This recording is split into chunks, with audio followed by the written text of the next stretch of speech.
No, he's only in the one episode. Oh, is he? Oh, yeah. I think you're thinking of someone else. I think there is. I think I know who you're thinking about, but that's not who you're thinking. There's a lot of bears in this show.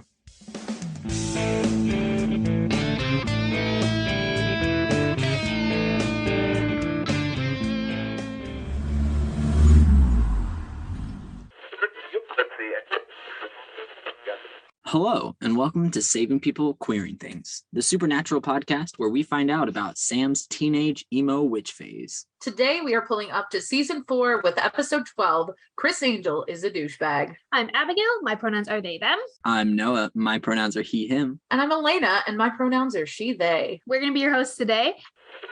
Now that you've met us, it is time to catch you up. So if you haven't watched Supernatural or this episode recently, here is what you've missed on the road so far. First up, Noah is going to recap the show and season so far. Are you ready, Noah? Oh, you know it. Count me in. Okay. 3, 2, 1, go. Okie dokie. Dean comes back to life.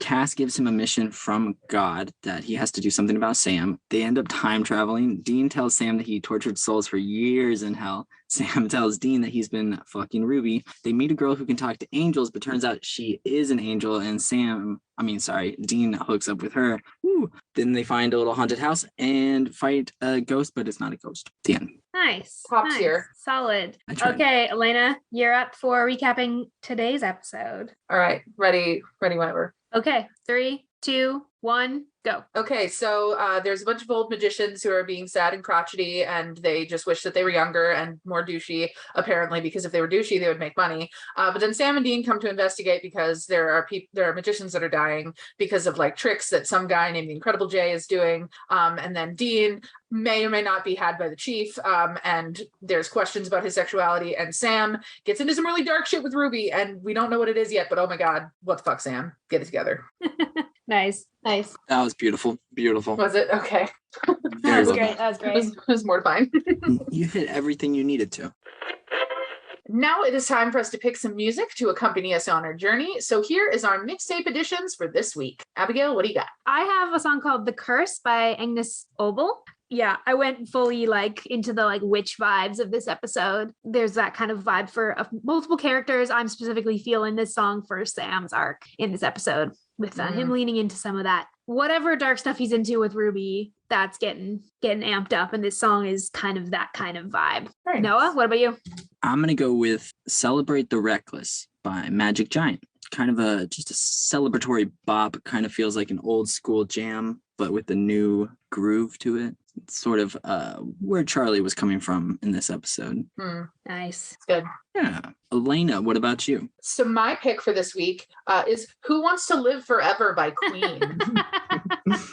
One, because it's very on the nose, but also just like the lyrics at the beginning of the song in particular. There's no time for us. There's no place for us. What is the thing that builds our dreams yet slips away from us? Damn, yeah. That is so much the energy of the elder gentleman. And it's a song from their heyday. So it just feels very fitting. And any excuse to put Queen on a playlist is one that I will take.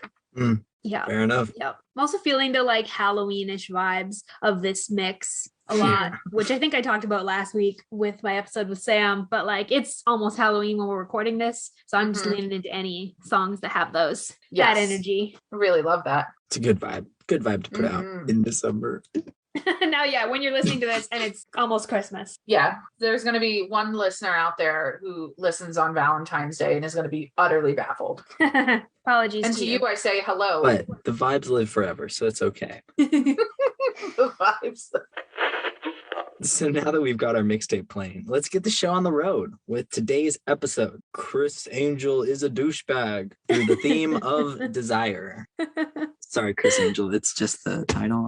I don't have anything personal against you. I think you're cool. Sam and I had a whole discussion last episode where I was like, Sam, do you remember this episode that's coming next? Do you remember what it's about based on what it's called? And then she came up with some wild ideas. And then after we had been talking about it for 5 minutes, she was like, oh, wait, I do know who Criss Angel is, actually.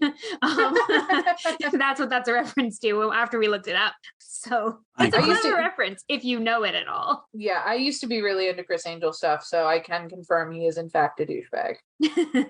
Yeah, but some of the tricks are cool. Yeah, he's awesome, Like he's an got awesome mad douchebag, but skills. he does. It's a Yeah. good fitting I title for bet this he's a episode, dick to people. which is sort of the persona of every magician in this episode.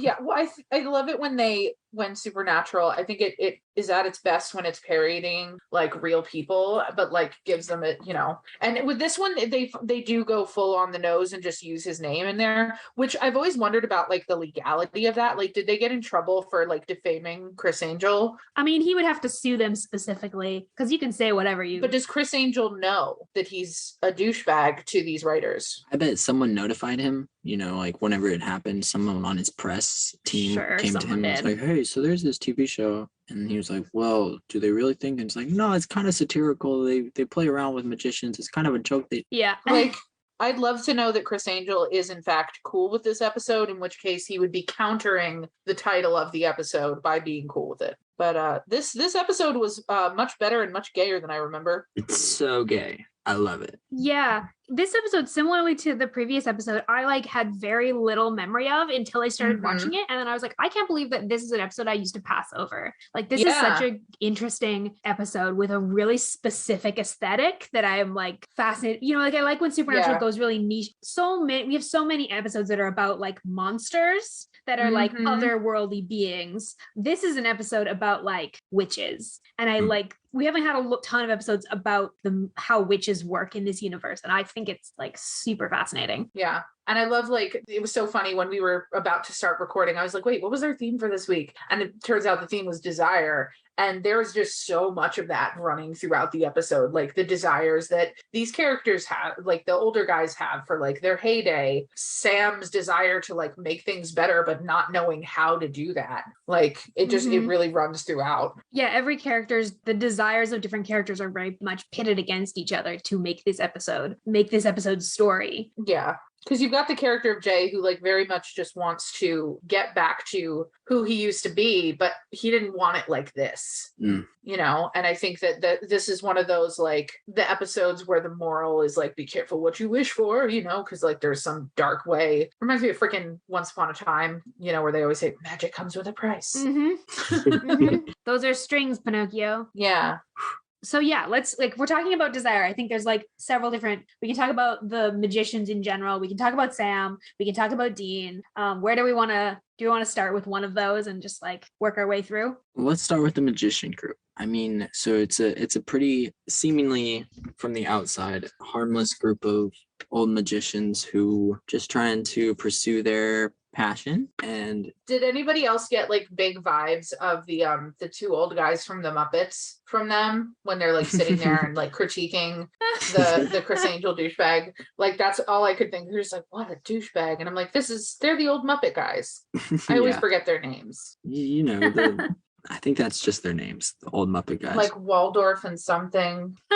I think that's close. I don't think that's it, but I think that's close. No, but I think they're really interesting because they're clearly just sort of like disappointed and bitter and discouraged by their current careers because they're kind of washed up. And so they're channeling all of that like desire to be young into like this like pettiness towards anything that's young and different. Right out the gate, you get this like super just vaguely homophobic, sexist, slut shamey comment about the magician who's wearing eyeliner, Yeah. Not a fan. They're immediately like ripping into him for like a bunch of surface things because they're jealous. And I think that, obviously with like Charlie, that's his like jealousy is what drives him to make the decisions that he makes. And even for like, what's the third guy's name? Not Jay, the other one. Charlie, Jay, and Vernon. There we go. Vernon. Yeah. Like even he has this sense that you get the sense from him that at the end of the episode that he would rather Jay have like shot Sam and Dean or like let Charlie kill them. Like he would have rather that to go that way because he walks away after. Like he doesn't want to be around Jay after. How messed up. Like it just it's like I understand that. And one thing that I think, and we'll probably get into this from the other angle at some point throughout the episode, but just the way that they're kind of mirroring like this, oh, sometimes like, people that are just like your brother can but still betray you. Like they're trying to like subtly hint at I think Supernatural does that so much where they just use the other characters in the episode to mirror Sam and Dean's plot. Mm-hmm. Yeah, absolutely. Absolutely. There, especially since this episode is like framed with how like Sam trying to decide what to do about where they're at with Lilith and everything. Yeah. So I'm trying to decide, if he's going to go back to Ruby and continue working on whatever plan they've got in place. Yeah, Noah, I'm curious your take of the end of the episode when Sam is like, let's do the thing. Yeah, Sam just deciding to bounce.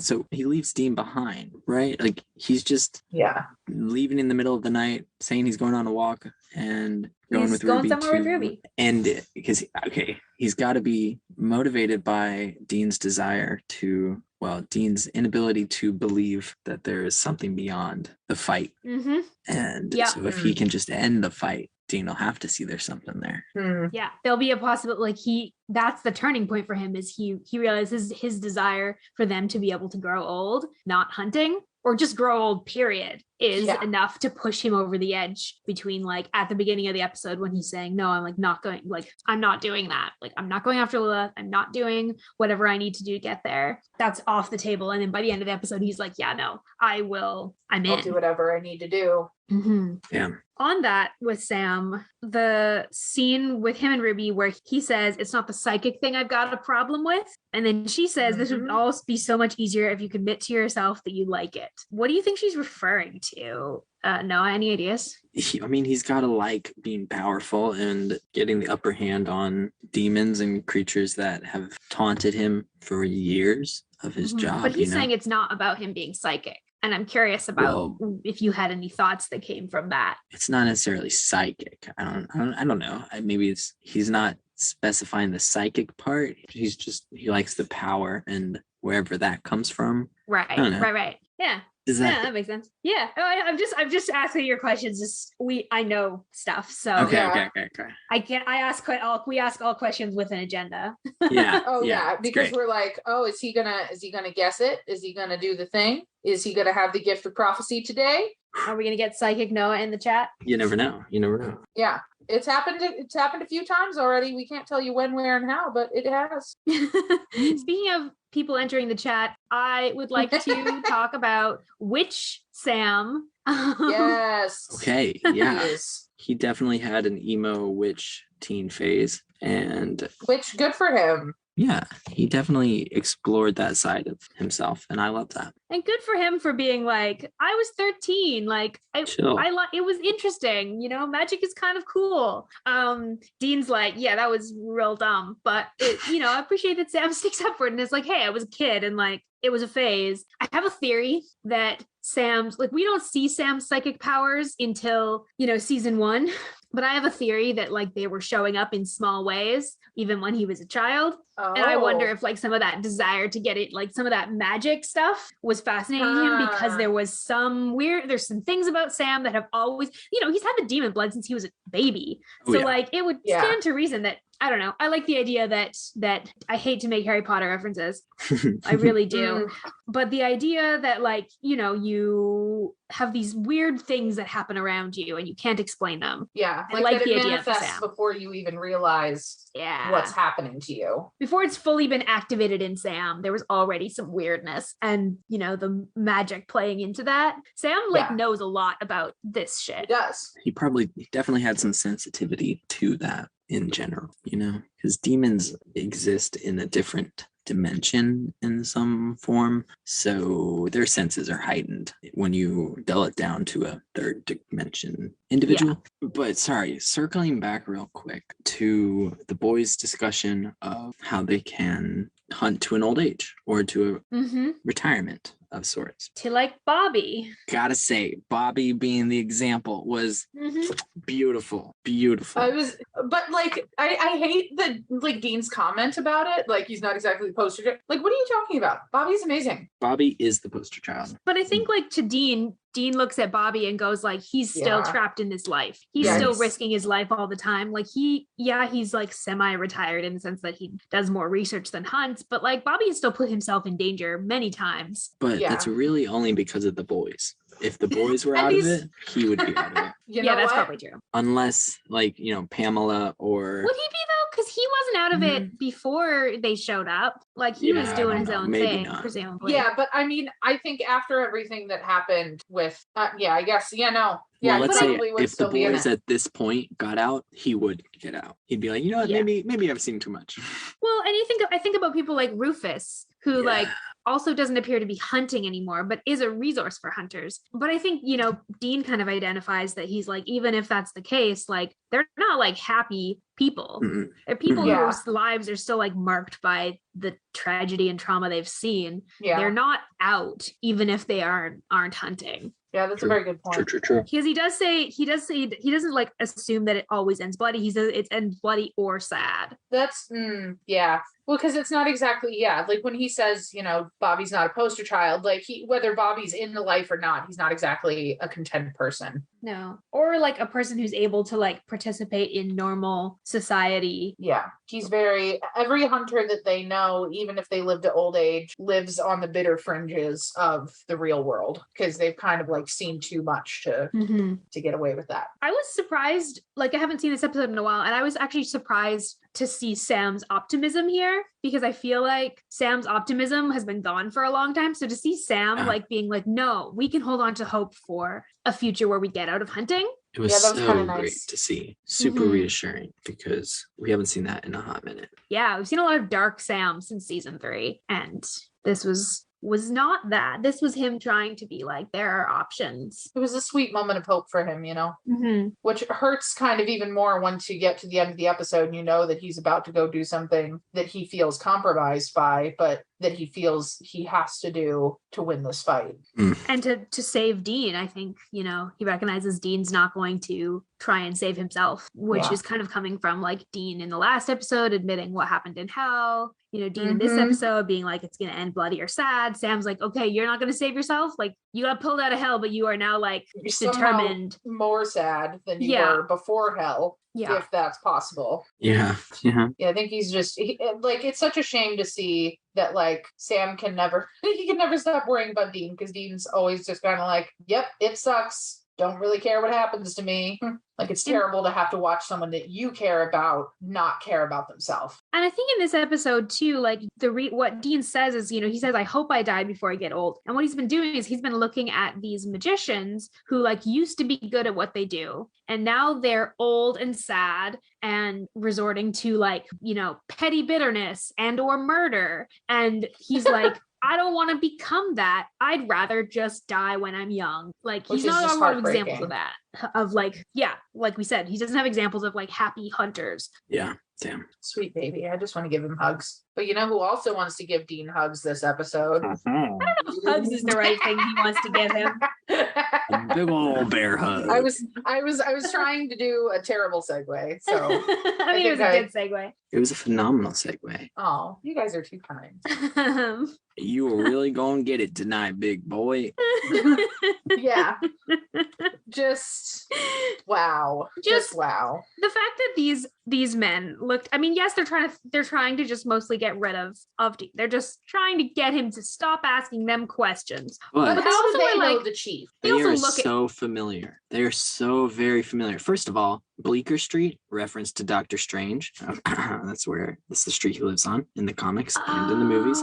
But living on Bleecker Street is, how often do they go there? They've gotta. Yeah. They've gotta go all the time. They were so quick with it. Well, and like their relation, like, okay, so all three of these, like, yes, Jay is shown kind of flirting with the Bart, like kind of at the beginning of the episode, but like not really. It's not really how it reads to me. Like it could be. It more reads like he's excited that someone is excited by him doing magic, not like he's like, oh, let me flirt with this young pretty lady. Like these three guys have the like energy of like an old polyam throuple. It's just sort of like It's just sort of like they're just sort of bitter and grumpy at everything in the world except each other. Yeah. Mm-hmm. Yeah. It's very much the vibe. Old war buddies who went off and, never really talked about it when they came back. But yeah, it is what it is.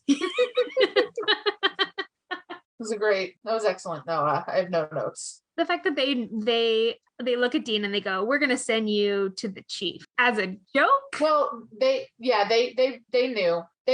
And Dean's clocked face, him. Dean's face after the line, "You ain't been had till you've been had by the chief," is fucking phenomenal. Like not to throw a community reference in here, but Dean really is standing there going, I hope this doesn't awaken anything in me. Yeah, because you get the moment like at the end of the scene where there's a little bit of just like, oh, get me out of here quickly. But before that, there is some genuine like curiosity. Intrigue. What's going on here? Kind of look. There's the like wheels turning in his head. Like, oh, this is what's happening. You can't tell me that Dean Winchester, I'm going to make a perverted joke at any opportunity, does not realize what he's doing when he goes, I think I've been had. Sorry, Dean. I'm sorry. No, you knew exactly what you were saying, and you were yeah. Mm-hmm. I would also like to insert as evidence, there is, and it's not going to be for a while, Noah, so I feel like it's not really a spoiler. There's going to be an episode, I think it's in one of the last couple of seasons, where they go to a wrestling match and meet a wrestler that Dean really loved as a child, like loved as a teenager, loved to go and like that, and he gets to meet him. And it's the same kind of like big build, like stocky, like looks like they could like break you in half, sort of. And you'd say thank you.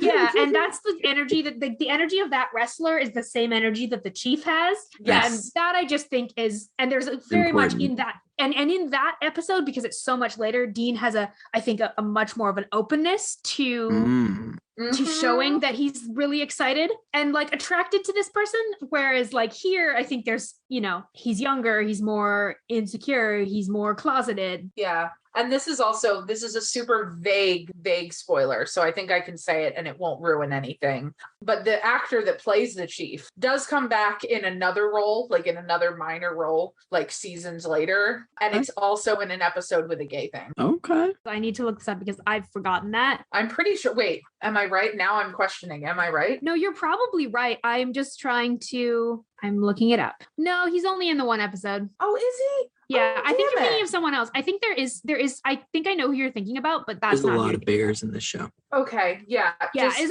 another bear. I want to make one more note on Dean and the chief and that's that when they get back and they're talking to the magicians again, and one of them says, "Not your type," and Dean just chuckles.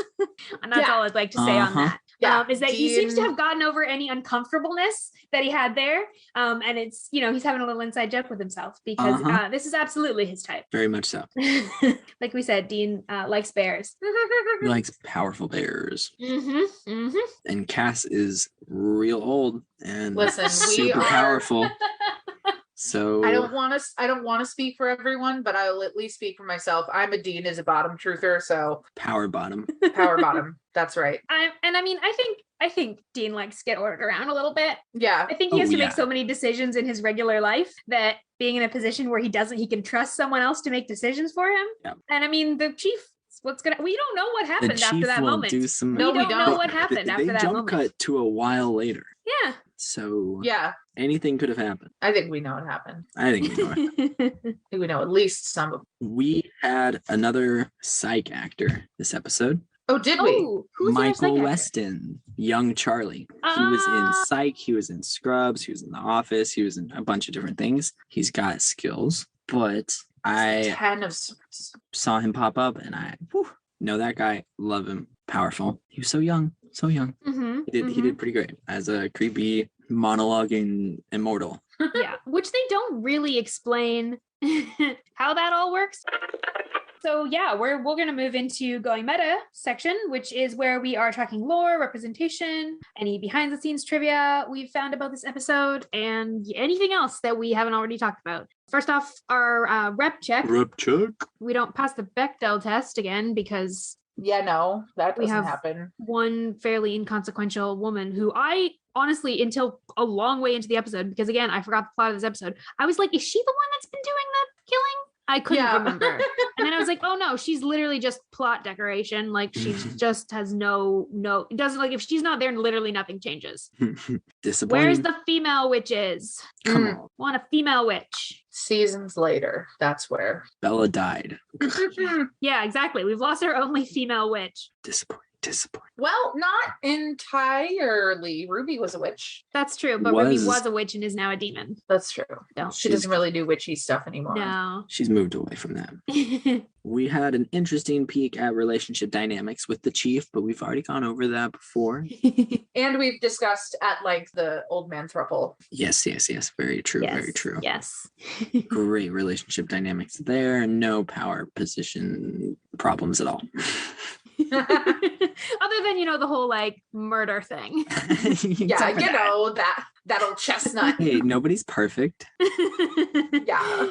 I do think we didn't really talk about this we didn't talk about this earlier, but I wanted to talk a little bit about Jay, and I want to put a little bit of a trigger warning on this before we talk about it, because Jay, there's a fairly it's fairly glossed over in the episode, but he says that he was trying to unalive himself. Yeah. So if you are uncomfortable with the conversation on this, just skip ahead a couple minutes. But yeah, go ahead, Elayna. I forgot how heavy that was this episode, and that was a little he just really doesn't want to be a member of planet Earth anymore. And it's really, to me, it's really sad how that parallels Dean doesn't outright say that at any point in the episode, but has, for the last 3.5 seasons been exhibiting heavy behavior like that. Yeah. And so it kind of stings to have a character come in and say it so explicitly. Mm-hmm. And he never really resolves that trauma. No. And we get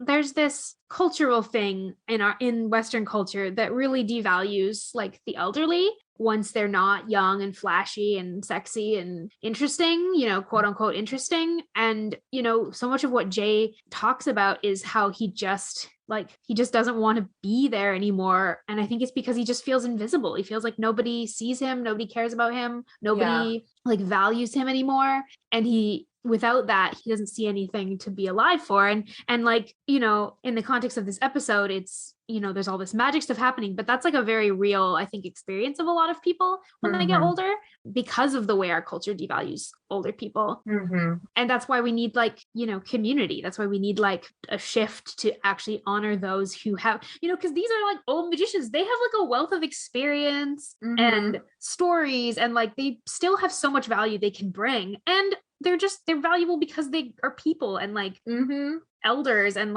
it's the mental health piece of that. I appreciate that they, as subtle as it is, are doing some work around mental health. They're taking some steps. They're representing it, albeit they don't have a happy ending for it. Yeah.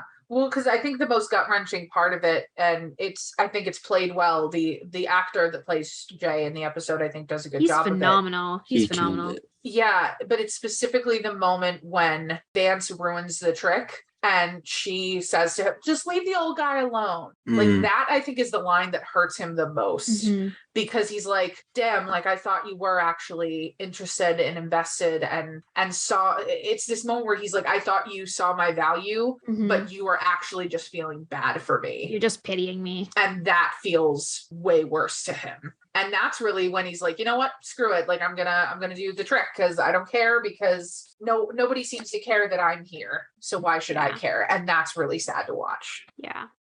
It's interesting. I lost my grandmother a few weeks ago. She passed away. And one of the things that I think has been the most important to me in remembering her has been remembering, celebrating not just her relationships with people, but celebrating just her as an own person. And when we were with her in hospice care, the last few days before she died, we were showing her these pictures and things from her life, and lots of retelling her stories and just engaging with her. She wasn't able to really talk much to us, but she was clearly understanding what we were saying and engaging in those stories. And one of the moments that I remember, because she just lit up, was we showed her when she had retired. She had been managing for years, and her work had done this got this paint drawing, caricature drawing done of her with a bunch of symbols that represented her. So she was wearing a hockey jersey and eating pizza and by the lake, and it was really fun. And on the back they had all signed it, and it had been hanging in her house for 10 years.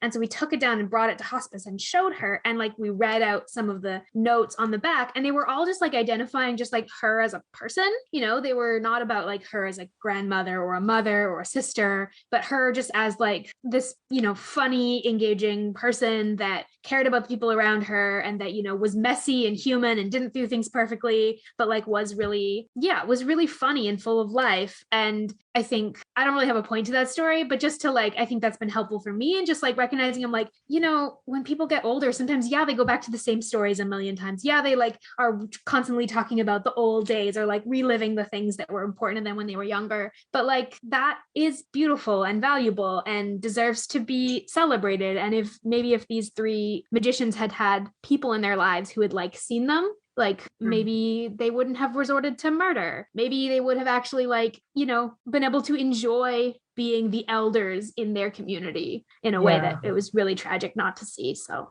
anyway, I'm giving you a really big hug through the internet. Thanks. That's such an important fucking point to make. Powerful ass story. This episode hit a lot harder than I expected it to. Yeah.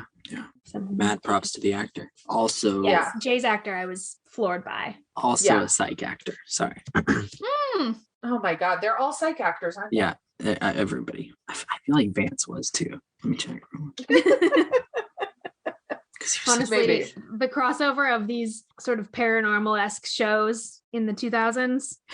Yeah. Everyone was on everyone else's show. He was on Arrow. Okay, no. Okay, so again. Yep. Oh, and psych. Yep. Okay, sorry. We got 3 psych. Jeez. This is just a psych crossover episode. This episode is very psych-coded. So get this. I was looking into the lore, and there's a lot of lore to unpack in this episode, guys. So where do you want to start, Abigail? I want to start with tarot because it features really prominently in this episode. We've had it a couple of times before, but this is, I think, the first episode where it's been really core to the whole plotline. And I personally am still learning about tarot. So I wanted to hear from the two of you and your understanding of tarot, any observations or thoughts you had on its use in this episode. I have very minimal experience on it, so I'm going to step back. Yeah, so I decided to pull up the meanings of each of the cards that were in it. So one thing that's fun to note is that the deck that they're using is actually the classic tarot deck. It's called the Rider-Waite deck. And it's the illustrations were done in 19, I think I just looked it up, it was 1909. And that's pretty much the standard tarot.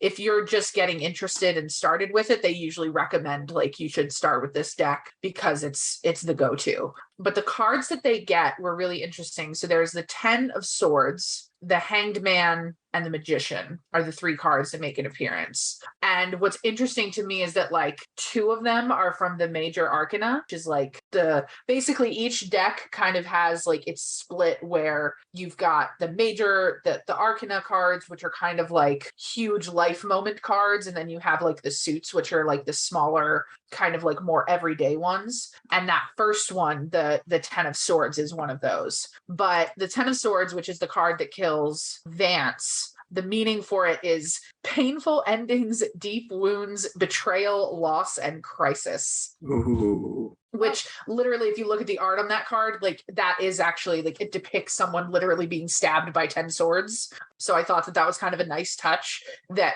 they used that trick to kind of illustrate what's actually on the card. Yeah, it's kind of a cool design for and it makes sense if they're designing, they're showing that witches use tarot in very specific ways. Yeah. And then with the Hanged Man, I mean, obviously that one's pretty on the nose because he literally dies by hanging. Oh. But that card is symbolic of pause, surrender, and letting go. Which is super interesting when you think about he's really letting Charlie is really letting go and leaning into and Jay, that's Jay's moment of also I'm letting go, I'm surrendering to this whatever this new power whatever is happens. that I have. Yeah. And then we don't, correct me if I'm wrong, we don't see a card for Charlie, do we? At the very end? We see that there is a card. No. The first time that Charlie dies, when he dies by the impaling thing. No. We don't see a card there. No, okay, I don't believe just we wanted see to clarify. A card. Correct us if we're wrong, listeners. Please point it out. But the last one, this is the one that I thought was the most interesting because the death doesn't really have anything like the other two cards. Like the one you've got the guy being stabbed by a bunch of things and the person dies by these stab wounds. The second one, hanged man. The magician card doesn't really like, he stabs himself. Well, and that's kind of like, it's the magician that does it though. It is. And that's what I guess is like the thing that they were leaning into. I just thought it was really interesting that like the method didn't quite match the card on that last one. Right. When it does so explicitly the other two. Yeah. They're going for more of the identity resonance as opposed to the physical resonance. And that one, the card represents manifestation, power, and action, which is all being sort of used against him in that moment. You know, he's trying to take control, he's trying to assert his power, and he's unsuccessful. Yeah. And what's also fun is that the magician is so the way that the arcana works is that there's like a card 0, and that card is the fool, but card number 1 is the magician. Interesting. So kind of fun that they end with one of the first cards in the deck. Yeah. So that's your Elayna tarot lesson for the day. Thank you for taking us into that. Yeah, that was really fun. And I did not know I was going to enjoy talking about that much. Elayna's Tarot Corner coming at you. Yeah. Oh, yeah. Okay. Another lore thing is Ruby says to Sam at the beginning that 34 seals have been broken. 34 of the 66 needed. So they're over half now. Of she also, the 600 possible. So she also makes it very explicitly clear that it is Lilith breaking these seals, which we kind of knew, but she makes it really clear that like that is the demon who is like responsible for like. That's who they need to stop breaking the seals. Yeah. That's the head of the snake they need to cut off. And Ruby also says that Sam is the only one who can stop Lilith. Which she, said she was the only one who could save Dean, and that didn't exactly pan out. So yeah. So what's the fucking truth, huh? When it comes to Ruby? Wouldn't you like to know? She talks about oceans of people are gonna die in hellfire soon. So that's a little intense. Yeah. Yeah. Just, the like ominous nature of like with all these seals break and Lucifer walks free, a lot of people are going to die. Yeah. Yeah. That's cool. They're over halfway there. I also, just as a slight note on this, with one of the young magicians, when he's doing the like possession trick, he says this is a demonstration about demons and angels, love and lust, which I think is fascinating when you think about Sam and Dean. Walking up to that conversation at that exact moment, how they deal with love and lust with their relationships that they just had. Not just, and he doesn't just say demons, like he says demons and angels, even though there's nothing about angels in that trick. I just think that's interesting. And correct me if I'm wrong. No, I can just look. You're wrong. Yeah, and not two. You know what? No, not good. And not 2 episodes ago, we had an episode literally called Heaven and Hell, which was an angel demon showdown with their boy toys. Yeah. Hearing them described as that. No lies detected. It's cool to see witches in more of a sense, even if we don't get like, we do not know how the whole immortality thing worked. Yeah. What about the book? What about Charlie's book? Yeah. Did we get a name for the book in this episode? Do you remember, Elayna? No, we don't. There was a person who gave it to him, an old magician. Yeah, he said he got it from P.T. Barnum. Was it really P.T. Barnum? He got a huge. That's who he said. No, just kidding. Well done, Noah. Well done. He once worked with P.T. Barnum, who gave him a powerful grimoire that contained a spell for immortality, the enchanted pack of tarot cards. P.T. Barnum was immortal? Is that what they're saying? Or a witch, at least a witch. And then became immortal. Because he wouldn't give away a book with the secret to immortality. He wouldn't give that away unless he had a copy for himself somewhere. Maybe he was wiser than Charlie killed him. Maybe he recognized him and took the curse. Ooh, I like that more. Yeah. The curse of immortality. Yeah. You are only immortal until someone else figures out your secret and takes it from you. Which, I mean, big question mark of where is that book? Because Charlie's dead. I know I know right where that book is. It's in the Lost Cannon jar. Oh, is it really? At least explicitly. I think there's a couple books. Yeah. Later on, and this book is not named. So those tarot cards unfortunately do not show up again, which seem to be the part that's connected to immortality. So yeah, what a shame. Lost Cannon jar it is. That hurts. Oh well. Now, as we wrap things up for this episode, it is time for our blessings. Who have we got this week, everyone? Who deserves to be blessed for what they went through this week? I would like to bless Jay because I think he deserves a little blessing after everything that he went through this episode. Still comes out the other side, still struggling and in a better place than before, but still not great. And he tried to do the right thing in the end. And I appreciate that in him. Yeah, he did his best. Yeah. Blessings to Jay. I want to bless Sam. Dang it. For if you want to bless Sam, Elayna, I'll bless Dean. No, it's okay. I want to bless Sam for being boxed into a role and a decision that he doesn't want to make. Like, Sam keeps getting told you're the only one that can stop Lilith, and the only way you can stop Lilith is to go down this dark path. And Sam has been being told who he is and what his destiny is by everyone, angels, demons, monsters, his dad, his brother, everyone, this whole show.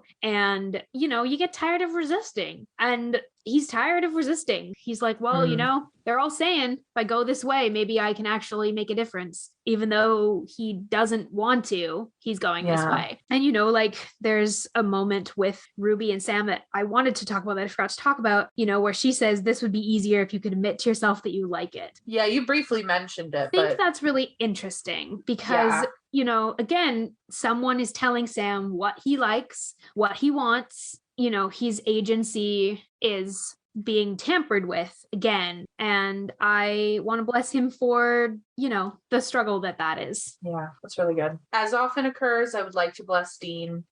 But it's for quite a simple reason this week. Just his whole not thinking that he's going to live to an old age is heartbreaking to me. Yeah. In so many ways. And I want to bless him for how sad that is to see him that hopeless. It hurts in the heart. And I'm gonna give my little Dean Funko a hug and a pet on the head because it's gonna make me feel better. Deserves a different ending than dying young. Yeah. There deserves a different ending than bloody or sad. Blessings to Dean for that.